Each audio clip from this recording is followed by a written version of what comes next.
StrayAllDay.com. You're now tuned into the show where you learn the discipline to show up day after day to do the work, the confidence to put yourself out there boldly and authentically, and the mental toughness to continue showing up, doing the work, putting yourself out there, even when the success you've expected to achieve has yet to be achieved. And on top of all this, you get a huge dose of personal initiative, which is the go-getter energy that moves any one of us, including yourself, to go and make things happen instead of waiting for things to happen. And then we put all this together into a series of frameworks, approaches, insights, strategies, and techniques, all underneath the umbrella of one unifying philosophy that is called Work on Your Game. My name is Dre Baldwin, also known as Dre All Day, and welcome to the show. And today we are on the grand finale, not of the history of the show, but the grand finale of this 5-part series, which is the keys to confidence. But before we get started on that, let me tell everybody a couple housekeeping things. Number one, daily motivation text. I send this out free of charge every day to everybody who's in my text community. This is a message that is guaranteed to have you focused, sharp, and on point to start your day. Here's all you got to do to get it. Text me at my number, which is 305-384-6894. Send a text to that number right now and just say, hey, Dre, I want to get that daily motivation. And every day when the daily motivation comes out, because you have asked, you shall receive. Starting tomorrow morning, you'll be getting that daily motivation straight to your phone, free of charge. Secondly, Work on Your Game University. That is the place where I do all of my direct coaching. That's the only place, actually, that I do any direct coaching. So if you want to be coached by me, you must be a member of Work on Your Game University. That is also the place where you can get access to all of my best frameworks and trainings on things like mindset, strategy, systems, and execution. It all happens at WorkOnYourGameUniversity.com. Again, WorkOnYourGameUniversity.com. That link and the number to get my daily motivation text are both down below in the description to this episode. So just scroll down wherever you are listening to this, and you will see those links and everything you need to do to get started in the university. All of that is all there at, again, WorkOnYourGameUniversity.com. Now, getting into this episode, which is, again, part 5 of 5. The series, again, is about the keys to confidence. I'm giving you 12 specific things, traits, and attributes that you need to have in place if you want to be your most confident self. This is not a buffet. These are not things you want to pick and choose from. You need to have all of these. This is a formula. You need to have all of these pieces. No one is any more important than the other. They are all important. If you're missing any one, it's kind of like missing a spoke on a wheel. Any of you knows anything about bicycles or bikes or automobiles, if a spoke is missing, that's weakening the entire thing, and eventually the whole thing is going to fall apart and fall off. That's what this is. So you need all 15 of these spokes. I'm going to give you the last 3 here today when it comes to keys to confidence. So let's get right into it. Number 13, body language and posture. Ideally, positive body language and posture. Now, you can tell a confident person by the way they walk into the room. You can tell them by the way that they sit in a chair, by the way they hold their body when they're seated, by the way they carry themselves physically. You can tell when someone's confident just by the way that they move about. Confident people usually have their chest out, chin up, eyes forward. These are 3 things all of you can do. And chest out doesn't mean you need to be, doesn't mean doing it in a way that you're like overdoing it. But if your shoulders are back, then your chest is going to go out naturally. Just try it. Push your shoulders back. If you try to make your shoulder blades touch, then your chest is naturally going to come forward. And when your chest naturally comes forward, what happens is your chin goes up and your eyes go up. Your head goes up, and when your head goes up, your eyes go up. Usually your eyes follow the direction that the body is going. Just try it. Just push your shoulder blades together. You'll notice your chest going forward, your chin going up, and because your head goes up, your eyes are going to go up. That's how it works. So confident people usually have these as just a natural state. And if you catch yourself not in this state, just remind yourself. And if you remind yourself often enough, it will become a habit and it'll be your normal way. Confident people make eye contact with other human beings. It always perplexes me when I'm in the elevator in my building or any elevator anywhere, and people will get in the elevator or already be on the elevator when I get in, and they won't make eye contact with me, especially when it's a male. Now, I get it sometimes that women might not make eye contact with men when they get in the elevators because first of all, we just know biologically a man is physically stronger than a woman, so a woman may feel threatened or may feel vulnerable when she's by herself and there are a man or men getting into an elevator. So I can get that on a level. Or there may be a woman who may want to ward off any unwanted advances, and eye contact with a man might make a man feel like that the woman is interested, and then he's trying to start a conversation that she just does not want. I've seen that happen often enough, so I get it, ladies. But when it comes to males, I don't understand why a male would not make eye contact with another male in an open public space like an elevator. I see that happen a lot. But confident people usually are, not usually, but are willing to make eye contact. And we'll just leave it at that. So you can tell someone is confident without them saying a single word. All right, the same way you can tell someone is not confident without them saying a single word. Can you tell? Anytime you're out in public, just look around and watch people, and you can tell someone's level of confidence almost just by watching their body language, just by the way they walk, by the look in their eyes, even if they're not looking at you, just by the way that they're conducting themselves. How confident is this person? Just start rating people from 0 to 100 on confidence just by watching them move about, even if they're completely impervious to your presence. Just notice them. Next time you're in an airport, this is a good place to notice people because that's a public place and everybody knows that they're around a whole bunch of other people that they don't know. Just look at people's body language and see what you notice. With this in mind, you will become more conscientious about what your body language is saying about you if you take this to heart and think about it, because people are reading your body language and making judgments about you, even if you never have conversation with them. There's never any back and forth between you and that person. They're still making a judgment about you just based on the way that you're moving about, physically moving about. So next time you're in public around other human beings, or if you are in public right now around other humans, and I'm not talking people that you know, people that you don't know.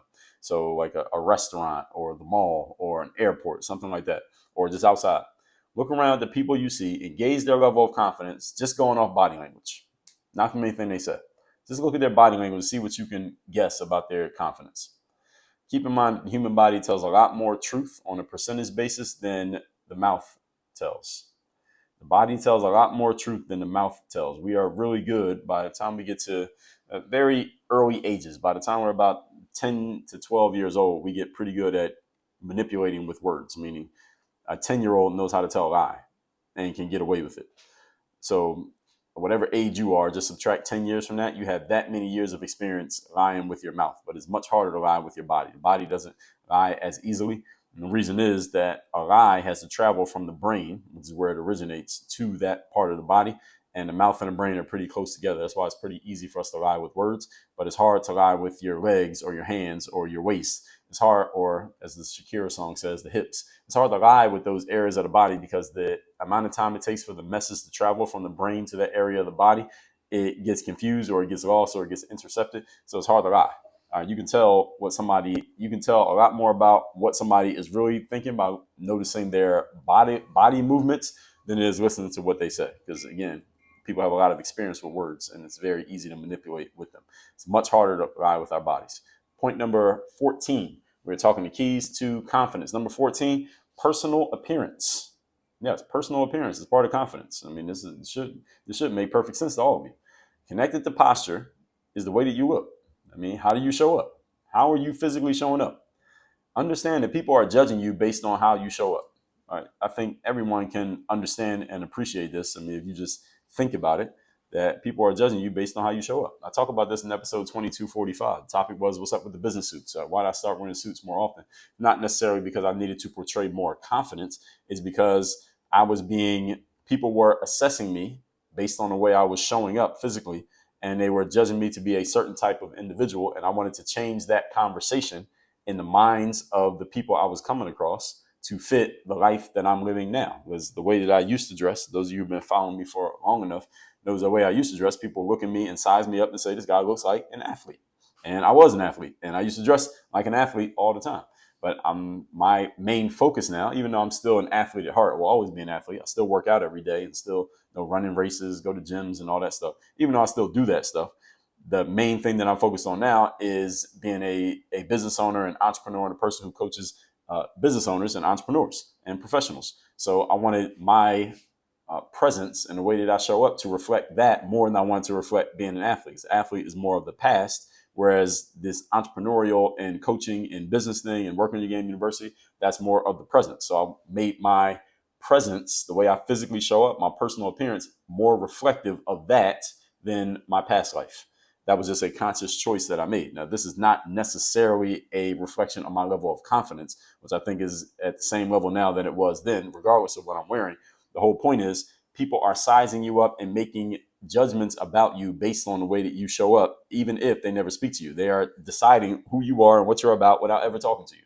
So if you ever heard the phrase, don't judge a book by its cover, the reason people say that is because everybody judges books by their cover. Right? This is what people do. We judge books by their cover. You judge people based on the way they show up and the way that they look. It's saying a lot about you. So if you want to change the conversation that you think is in the heads of other people about you, all you need to do is change how you look to them so that when they see you, they see something different than what they were seeing in the past. Or you can simply ask people, hey, based on the way I'm showing up, and this is, I'll get to that in a second. Based on the way that you're showing up, what are people judging you as? What value judgments are people making about you based on the way you show up? If you are not sure, here's what you need to do. Number one, you can talk to the people who already have an idea who you are. If you have any people around you who are willing to be real and honest with you, just ask them, hey, based on the way that I present myself, look at my Facebook page, look at my LinkedIn, look at my Instagram, look at the way I dress every day. What would you think about me if you didn't know me? And let them tell you. If you're part of a mastermind group or a coaching program, or you have a coach, or you have some high-level individuals in your life, ask them this question. And again, if you have anybody who is real and honest and willing to be direct with you, they will give you some real, honest, and direct answers. Now, if you got a bunch of yes people around you, or people who are not willing to really tell you the truth about anything, then this will be a useless, this exercise will be an exercise in futility. But if you have some quality people around you, they'll be able to tell you this. And they'll also tell you what you can do to change that conversation if you want to change it. Maybe you don't want to change it. Maybe the way you're showing up is exactly how you want people to see you and exactly what you want people to think about you. But if it's not, then you need to make adjustments. Understand people are judging you based on how you show up. How are you dressed? Ladies who wear makeup, how is your makeup done? How is your hair styled? Gentlemen, have you shaved in the last 3 days? What kind of sneakers are you wearing? Are your clothes clean and pressed?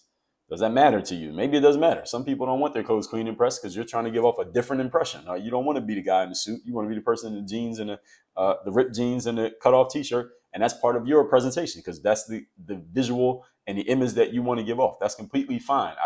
What I'm saying here is not that there's one right or wrong way. What I'm saying is you need to understand that people are making judgments about you without ever meeting you or talking to you based on what they can see. So you just need to make sure whatever you're showing them is what you want them to think. So what kind of physical shape are you in? This matters as well. People are making judgments about you when it comes to this thing. I read, this guy named Andrew Tate, in one of his emails, he talked about, because his whole thing is about helping people escape the matrix. That's one of his ethos, escape the matrix, get out of the matrix of the world, of the system. And he says, the fact that he's in good shape is his background is as a kickboxing champion. And he still trains for boxing and things like that. I don't know if he's still going to fight, but he still trains because I see the little videos that he posts about training. And he says, the fact that I'm in good physical shape helps me do business. It helps people listen to me because how am I going to tell you how to escape the matrix if my body looks like I can't escape a hamburger, right? And there's a great metaphor that he made there because that physical presence that he has and the fact that he's in good physical shape, it does give a different tone to his message than if he was 100 pounds heavier and not in shape. That matters. So what kind of physical shape are you in? It's a question for you. What does your facial expression say about you? There's a guy named Michael Hyatt. He's an author, thought leader, speaker, coach, podcaster guy. And Michael Hyatt, years ago, I was listening to some of his material, and he talked about how it was a business he was running. He was in a meeting. And when the meeting was over, one of his advisors came up to him and said, Michael, how are you feeling? Are you happy? Are you angry? Are you sad? Are you frustrated? How are you feeling after the meeting was over? And Michael said, I feel great. Why do you ask? And his advisor said to him, well, if you feel great, Michael, you better tell your face and his advisor went on to explain to him, like, the look on your face says that you're angry or frustrated or disappointed. And the people around you, your team, I think that's what they're reading into you because this meeting, everybody seems very anxious. It's because you seem very anxious because the look on your face, your facial expression is communicating that even though you feel completely fine. So what Michael had was, females call it the resting bitch face. So Michael had like the resting angry face, but the male version. And he had to get conscious about adjusting that so that the people on his team didn't feel so angry because he was the boss. And people take cues from the boss. And when he looked angry, everybody else was anxious because they didn't know why the boss was angry. And he wasn't saying why. And they didn't have the cachet to ask him why, but his advisor did. And he started to catch himself on that, and it changed things. So all of these things are giving off clues about you folks, even when you're not doing it on purpose, even if you don't mean to do it. You're telling the world something about you by the way that you show up. So you need to look in the mirror and ask yourself, what am I telling people non-verbally? And again, because it's very easy for us to lie to ourselves, we will tell ourselves anything that we want to believe. We're really good at rationalizing. You need to get some real people around you and let them tell you what your presentation is saying about you, because it may be very different than what you think you are saying. So get some people around you who you trust, who are willing to keep it real and honest with you, and let them tell you. Again, you can't get this from a bunch of yes people or people who are unwilling to tell you things that might make you uncomfortable. And most people in life are like this. So if you have some people around you who are real and direct and honest, keep them around, because their feedback is worth it. So all of these things are nonverbal communication cues. People are picking these up about you, and they're making split-second decisions about you based on these things, again, without ever speaking to you. So when you go to a job interview, you have the rules of 12. I learned this in college. It's one of the few key things that I learned in college that was actually useful. Rules of 12 means people, when you meet somebody, they're looking at the top 12 inches from the top of your head down to your collarbone area. So basically you take a ruler, and 1 foot ruler from the top of your head down to about your collarbone. That's the top 12 inches of your body. They're looking at the bottom 12 inches from your shoes up through your pants cuff, your calf muscle, and they're judging your energy in the first 12 seconds of engagement. All right, those are the rules of 12. This is all part of your personal appearance. You should pay a lot of attention to this, because this is the communication that you're making with the world, and you may not even know it, but it may be costing you or winning you opportunities unknowingly. Point number 15. Last point. Today's topic, again, we're on part 5 of 5, keys to confidence. Number 15 is practicing assertiveness. Confident people are going to assert themselves because they believe in what they are saying, thinking, and representing. When you're confident in what you say, confident in what you think, and confident in what you're representing, you'll have a problem asserting what you want to say or what you believe, or whatever point you want to make. Asserting yourself does not necessarily mean being combative, but a confident person is willing to be combative if necessary. So you don't have to be combative, but you're willing to do so. As we just talked about this a few episodes back before this series began. If you want peace, you got to be willing to go to war. A confident person is willing to get combative if they need to get combative to assert themselves. Asserting yourself just means standing on what you believe, being confident about it, and also being firm about what you believe, and not shaking on it, not withering on it. And since so many people in today's world lack confidence and lack belief in anything that they're doing or anything they're involved in, the assertive person is usually able to influence and direct circumstance simply by law of contrast, because they're the most assertive person in the room, often is able to get everybody else to follow their lead, even if, again, they might not even know what they're talking about. But because they're assertive and everybody else is not, they have confidence and everyone else has less. They're willing to run the situation. Again, they might not even be the most qualified person in the room, but if you're not willing to step up and display your confidence and have assertiveness in your confidence, people won't follow you. This is how it works. Any of you ever felt like you knew more than somebody else, but you didn't have the confidence to express it, and you found yourself basically keeping your hand down when everybody else is raising their hand, and you missed an opportunity that you should have had because you just weren't willing to be assertive? We've all had that situation probably happen at some point in our lives. Understand that this assertiveness is kind of part of your marketing package. And that marketing package helps other people determine whether or not they should listen to you. If you appear to be not assertive, you appear to lack confidence, people won't listen to you, even if you are extremely qualified. People listen to those who sound like and look like and feel like they know what they're doing, and they know where they're going, and they know what they're talking about. If you don't feel like you know what you're talking about, even though you do, you will be ignored. Has any of you ever had that experience? I know a bunch of you have had that experience, because I've talked to a lot of you, and a lot of you have actually told me this, that, hey, I know what I need to say and I know my stuff, but when I get into XYZ situation, I don't assert myself, and you end up getting ignored. All right, this is why. Assertiveness is a part of confidence, and confidence is part of the marketing that makes people want to follow you.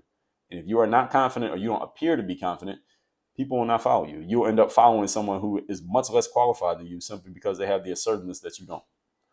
So assertive people can get other people to listen to them and follow them simply because the assertive person assumes a leadership role through pure assertiveness. And leadership is a package deal that comes with what? Responsibility. And many people don't want responsibility, so they will gladly follow the assertive individual. Confident people are usually very assertive. But this is something that some of you may be very good at what you do, but you don't have the confidence to express it. This is something that you have to work on. That's why I have a course called ASAP Confidence. And in the Bulletproof Mindset Framework and Work on Your Game University, I help you lay the foundations and the layers for building that confidence on top of a very strong, solid discipline and mental toughness for your mindset that becomes part of who you are, not just something that you do. That's why Bulletproof Mindset is the first place that you start when you come into Work on Your Game University. I'll tell you about that a little bit more in a moment. Let's recap first today's class, which is part 5 of 5, Keys to Confidence. Number 13, body language and posture. You can tell a confident person by the way they walk into the room, by the way they sit down in the chair, the way they carry themselves physically. Without them saying a single word, you can tell their confidence. Next time you're out in public, look around at people without talking to them and just gauge their level of confidence just based on their body language. You'll notice a lot.